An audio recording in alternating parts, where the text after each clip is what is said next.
On today's bonus episode of the Locked On Louisville podcast, we are identifying the 3 key questions for the Louisville men's basketball team ahead of this season. So with that being said, let's get right on into the show. You are Locked On Louisville, your daily podcast on the Louisville Cardinals. Part of the Locked On Podcast Network, your team every day. What is going on, everyone? Welcome into another episode of the Locked On Louisville podcast. I'm your host, Dalton Pence. Today's episode brought to you by FanDuel Sportsbook, the official sportsbook of Locked On. Make every moment more. Right now, new customers can bet $5 and get $200 back in bonus bets guaranteed. Just visit FanDuel.com/LockedOn to get started today. As always, I want to thank you all for making us your first listen of the day. Just a reminder that the Locked On Louisville podcast is free on all streaming services, 5 days a week, your team every day. As I mentioned, this is a bonus episode of the show. I've had some people reach out to talk about the men's basketball team, so I wanted to allot time to do so. We're going to dedicate an episode to discussing the 3 key questions that I have for the Louisville men's basketball team this season. We'll talk about who the top scorers will be, the point guard play, and then obviously 3-point shooting improvements. If you're one of those people that thinks, well, it's football season, why are we talking about men's basketball? That's still a couple months away. That's correct, but there won't be any shortage of football coverage this upcoming week with continuing to recap the first 2 games, having a full-on preview of the Indiana matchup for week 3 coming up on Saturday. So there's not going to be any shortage of football content, but if you're one of those people that doesn't want to hear about men's basketball right now and only wants to focus on football, that's okay. Then simply exit out of this video or exit out of this audio recording and just wait for the next football episode. It's really not that big of a deal, but I appreciate all of those for tuning in. But like I said, wanted to get on here and talk a little bit about men's basketball. Not much has truly happened over the past month or so outside of Trenton Flowers leaving. We're still waiting for Ty-Laur Johnson's eligibility to be announced, whether or not he's going to be able to play this upcoming year. He has enrolled, but we're still waiting on the word on his availability. So obviously we'll talk about that when the ruling is announced, but I want to talk about the 3 key questions. Obviously, there are a lot of questions ahead of this year's season, especially since the team is coming off of a 4-win year where it seemed like almost nothing went right. The roster has turned over, and now we talk about what are the main focal points for this team ahead of the season, just a couple months away. So first and foremost, I think that my first question is who is going to be one of the scoring priorities for this team? I think that we saw last year Ellis, who obviously transferred to Arkansas, we saw him have to really bear a lot of the scoring responsibility. He averaged 17.7 points per game, was really tasked with not only being the number 1 scoring option, but really creating for the offense as a whole the vast majority of the time. Now, granted, there are a lot of moving parts on this roster. Jalen Withers, you look at some of the other players that have gone, Kamari Lands, Sidney Curry, Fabio Basili, Roosevelt Wheeler, Devin Ree, so on and so forth. There's been a lot of roster turnover. They brought in a handful of transfers like Sky Clark, Trey White, Karan Davis, Danilo Jovanovic, handful of true freshmen, Ty-Laur Johnson, Caleb Glenn, Curtis Williams Jr., and Dennis Evans. And then they've had some guys return like Mike James, Brandon Huntley-Hatfield, Emmanuel Okorafor, and J.J. Traynor. But I think that there is still the discussion of, okay, who is going to not only lead this team in scoring, but who's going to be the secondary go-to scoring option? Who's going to be the tertiary go-to scoring option? Because on this roster right now, as it stands, only 1 player on this team averaged over double digits in scoring while playing at the Division I level. Karan Davis scored almost 24 points per game, but that was at the JUCO level. Mike James barely made the cut here. He had 10.1 points per game in his first collegiate season after coming off of a season-ending injury as a true freshman the year prior. So my question now is, you lose El Ellis, who was your go-to scoring option, the guy that you relied upon a ton to be the go-to guy on offense. Where do you turn to now? And we also saw that you can't really just go with one guy. You have to have multiple guys that can be consistently solid in the scoring category. So who is going to be those players for Louisville? Who's going to fill those needs? I think that there's two guys in particular that I'm looking at, actually probably three that I'm looking at. Remember, no Trenton Flowers, so I know that there was a lot of hype for him coming into this offseason, but he's no longer with the team. Ty-Laur Johnson projects to be a key reserve off the bench. I think that there's three players for me that I think are going to really be relied upon to be the go-to scorers. And really, they're all in the backcourt. Number one for me, and I think that this player could end up, in my opinion, being the best player on the team, that's Tre White. The 6'7" Dallas, Texas native, spent 1 year at USC, averaged 9 points per game, started 29 of the 33 games for Andy Enfield's team in Southern California. Obviously, we'll have to improve that three-point shooting, just about 26.5%. Pretty subpar from the free throw line as well, under 70%, but he shot 47% from the field as a whole, with 5.1 rebounds to go along with just under a steal per game. But I think that he is a player that, with another year of college ball, I think that he could definitely rise to being a potential number one scoring option. Like I said, you have to take into consideration what an additional college offseason can do for a player in terms of development. I think that Tre White has shown that he can really get to the rim with his size. I think that he showed the potential to hit the three-point shot, but just didn't do it at a truly consistent rate. If he can improve those numbers, let's say by 5%, to where he goes from 27% as a three-point shooter to 32% as a three-point shooter, I think that that does make a world of difference moving forward. So I think that Tre White could very well be the number one scoring option for Louisville. I think that he could end up being, the best overall player on this team, especially defensively speaking. So I'm pretty interested to see what the responsibility looks for White this season, and how he continues to develop as a scorer. Tre White, for me, is the number one player to focus on. The other transfer that came in from the D1 level that played over 2 minutes of D1 action is Sky Clark. There are sort of mixed takes on what we're going to see from Clark this year. He only played in 13 games last season, 7 points per game, had some solid outings, but also struggled against Northwestern in his final game, went 1 for 6 from the field. He was 0 for 4 against Missouri, had 11 points against Penn State, only had 5 against Texas, was 0 for 10 against Syracuse back in November. Now, you can say that this was year one. This was a situation where he was coming off of an ACL injury and still trying to recover and be of the utmost health.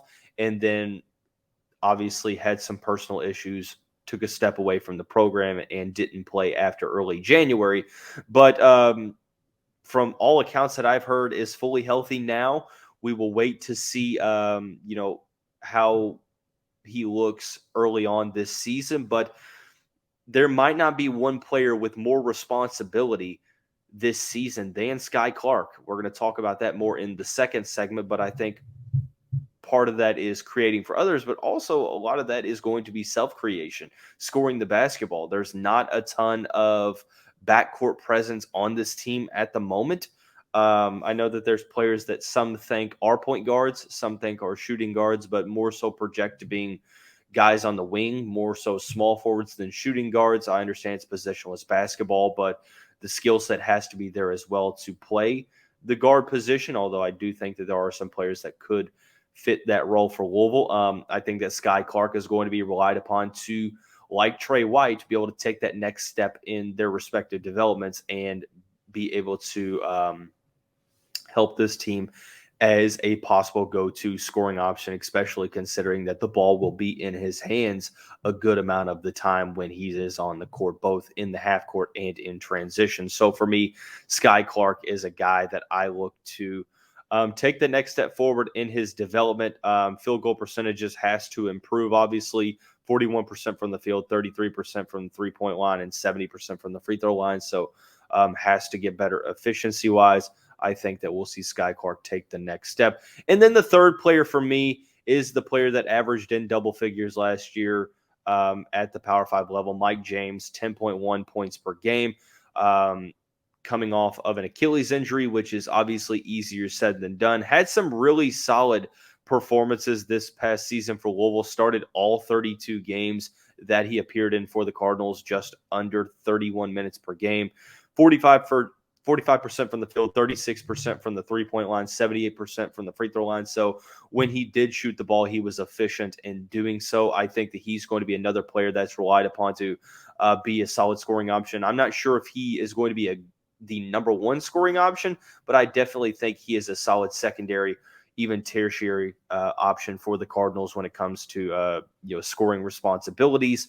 If he is able to clean up that handle and improve the handles, become more of a knockdown shooter, which obviously the percentages are there. But if he's able to increase the volume of three-point shooting while also keeping the percentages close, I think that definitely could help. But ultimately, I think that it's going to be Trey White, it's going to be Mike James, and Sky Clark, in my opinion, that will be the top scorers for this team. You could also look at players like down the line to where maybe it is JJ Train or Brandon Huntley-Hatfield, but I do think that most of the scoring responsibility will be weathered by the backcourt. So I do want to now, like I mentioned a little bit in the first segment, talk a little bit more about Sky Clark, about point guard play, who is going to create for this team on offense. We'll do that here in just a moment after we talk about our friends over at Athletic Brewing. Now time for your game changer of the week, brought to you by Athletic Brewing Company. Much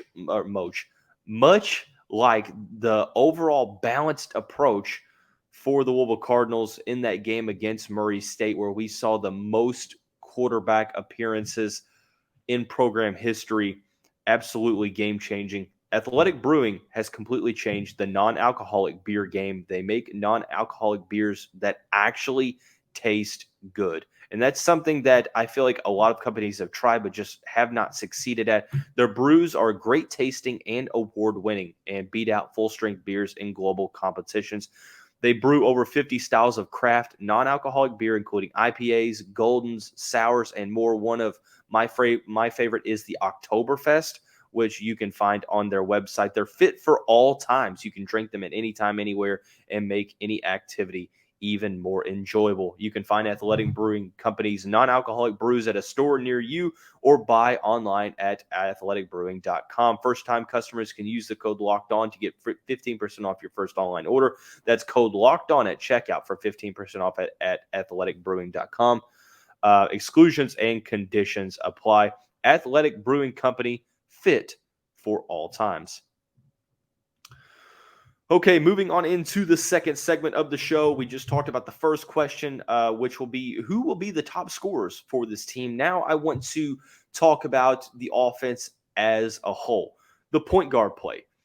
Outside of Sky Clark, who is going to be tasked with creating for this team on offense? And I don't think that there is a clear answer. Obviously, the main thing focused on here is Ty-Laur Johnson, the true freshman from New York, played for Overtime Elite.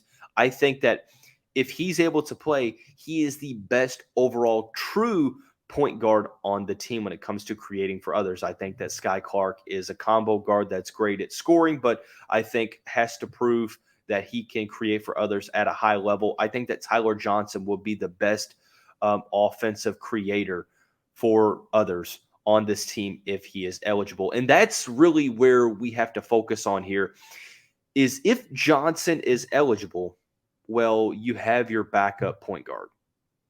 Granted, he will be a true freshman, and you've seen that you can't always rely on true freshmen to come in right away and perform at high levels. But I think that he would be in the key reserves. He would be the true backup point guard that I believe is going to really, really help Louisville in terms of self-creation. Because, I mean, we talk about this team, last year and even this year in general, and we saw last year that having only one player that can truly create for others is not going to help the offensive cohesion. We saw a lot of one-on-one last year, a lot of individualism when it comes to trying to score the basketball, and it just didn't seem like there was a lot of flow, a lot of cohesion on offense. And people say, well, we've gotten more creation this season. And I look at the roster, and essentially, if you break it down, you're replacing L. Ellis with Sky Clark. I think that L and Sky both mainly scoring guards with the ability to create for others. So I think that if you're doing a true trade-off there, then you would say that Sky Clark replaces L. Ellis outright. Is he going to be able to score the basketball like L? Perhaps not, right? I mean, we will see. That's going to be something that we have to focus on. L averaged 4.4 assists per game. I think that Sky Clark can get to that point. But Louisville only averaged 9.3 assists per game last season. And I look at this team, and I go back to where Mark Lieberman, of the head coach of the TBT Louisville team, essentially said, obviously paraphrasing here, but being a point guard is not about just being able to dribble the basketball up the court. So in other words, just because you can dribble the basketball and pass it doesn't make you a point guard right away. It's your teammates trusting you with the ball in your hands to be able to create for them and put this offense in the best position to succeed, to get the best shots. It's having the vision to watch the plays materialize, to watch the half-court offense materialize, to be able to get the ball to where it needs to be to keep the ball flowing. And that's what I look at as saying that, yeah, you have guys on this team that can dribble the basketball and can find open guys. But in all honesty, there aren't many true point guards on this team. You can look at Hersey Miller here, who had some solid moments last season, but when you look statistically speaking, averaged under 2 points per game, under a half of assists per game while shooting 29% from the field, only averaged 7.3 minutes per contest. I think that you could look at him in a reserve role, but if you're looking for him to play 20 minutes a night and be able to create for others, I think that, you're putting some expectations that are going to be tough to meet. Now, Karan Davis is another guy that I've heard people look at as a point guard. I think that he can create for others when you look at the assist numbers, 3.2 assists, but had a pretty lackluster assist to turnover ratio. And that's something that we focus on. He averaged more turnovers per game than he did assists per game, 0.8 assist to turnover ratio. That's something that maybe he is able to find those creation abilities to translate to the Power 5 level. But not only do you have to hope that he can, his skill set can translate over to the Power 5 level, but you also hope that he can limit the turnovers within a better, within a better division of play. Granted, he won't have to weather as many responsibilities that he had to, like he did at the JUCO level. So maybe he won't, maybe he probably won't turn the ball over like he did at the JUCO ranks, because he won't be tasked with doing so much for the team that he is on. But, you look at players, I think you look at players on this team, I think Sky Clark, Ty-Laur Johnson are going to be the two players that you trust to be the point guards. You can assume that Trey White may be a secondary or tertiary ball handler. I think he is definitely a guy that showed that he can handle the ball, but it's all about being able to create for others. So we will see how the point guard play shakes out for the Cardinals this upcoming season. And then another offensive thing that I want to focus on is three-point shooting. It wasn't really all that good last season. It wasn't all that good the season before. and the season before that. Look, three-point shooting has been an issue for Louisville over the past couple of seasons. So I want to talk about how you're going to see improvement from the Cardinals this year when it comes to this roster in general. We'll do that here momentarily after we talk about our friends and the title sponsor of the show, FanDuel. Get ready for the NFL season with incredible offers from FanDuel, America's #1 sportsbook. Right now, new customers can bet $5 and get $200 in bonus bets back guaranteed. Plus, all customers who bet $5 will get $100 off NFL Sunday ticket from YouTube and YouTube TV. Now is the best time to join FanDuel. The app is easy to use, and you can bet on everything from spreads to player props and more. Visit FanDuel.com/LockedOn and kick off the NFL season with an offer that you won't want to miss. FanDuel is the official partner of the NFL. Okay, heading on into the final segment of the show, we're discussing the 3 key questions for the Louisville men's basketball team that I have ahead of this season, regardless of how you think the team is going to be, whether you think they're going to take a considerable step forward, or whether or not you think that they're going to struggle like they did last year. It is what it is, whether you're on either end of the spectrum in this argument. I think that these 3 questions, universally, you can say, yeah, I want to see how this happens for Louisville. I want to see who the top scorers are going to be. I think that I want to see how the point guard play is going to shake out. 3-point improvements is also something that I'm looking forward to seeing how it's going to shake out, because you can tell the opposing defenses over the past couple seasons have really, focused in on forcing Louisville to shoot the 3-point shot and just kind of clogging the lanes, because the Cardinals haven't really been all that great at 3-point shooting. Last year, you shot 33% from behind the arc, and really the only guys that you could truly trust 3-point shooting wise. I mean, LL has shot 32% while being the volume guy. Mike James, 36% on essentially anywhere from 1 to 3 attempts per game. Jalen Withers was a solid contributor from behind the arc. He averaged 3 attempts per game on 42% shooting. So that's pretty solid. You did lose Jalen Withers, though. Outside of that, J.J. Traynor, 31.5% from the 3-point line. Needless to say, looking at this team in particular, there are a lot of guys that can make 3-point shots, and I think that there is a lot of streaky shooting on this roster. But I don't look at any player at this point in time and say that, well, I think that this guy is a knockdown shooter. And that's something that concerns me a little bit. However, I mean, I think that you have some guys that can make the shots, and you don't have to have, players that are shooting 40% from the field on volume shooting. I know that that is pretty rare, but you need to have some guys that can stretch the floor and be consistently solid 3-point shooters. That's something that I look for this team. Sky Clark last season showed that he could hit the 3, but shot 33% from the field. Trey White last year, 26.5% from the field. Karan Davis, 33% I'm sorry, not from the field, but from the 3-point line. And then you have Traynor, who showed he can hit the shots. Huntley-Hatfield, who showed he can hit the shots as well, but guys that aren't probably viewed as, really knockdown 3-point shooters. Curtis Williams Jr., Caleb Glenn, Danilo Jovanovic, Ty-Laur Johnson. I think that all 4 of those guys are going to be capable to hit the deep ball, but we'll see how the consistency aspect comes along. And then you have Emmanuel Okorafor and Dennis Evans that I won't expect to be true threats from behind the arc. So I think that it is very key to see the 3-point shooting improve overall.